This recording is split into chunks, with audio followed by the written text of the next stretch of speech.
ओमकारेश्वर महादेव मंदिर लोणारीनगर बदापूर रोड येथे तिसरा वर्धापन दिन मोठ्या उत्साहात साजरा। येवला येथील लोणारीनगर बदापूर रोड येथील ओमकारेश्वर महादेव मंदिर येथे तिसरा वर्धापन दिन महाअभिषेक करून करण्यात आला। या प्रसंगी सौ श्री संदीप कुमावत यांच्या हस्ते पूजन करण्यात आले, तसेच केक कापून तिसरा वर्धापन दिन साजरा करण्यात आला। कॉलनी भागातील महिला व पुरुषांनी दर्शनासाठी मोठी गर्दी केली होती।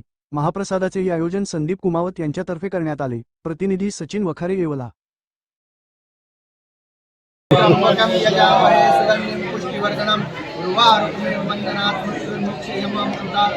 ओम नमः शिवाय।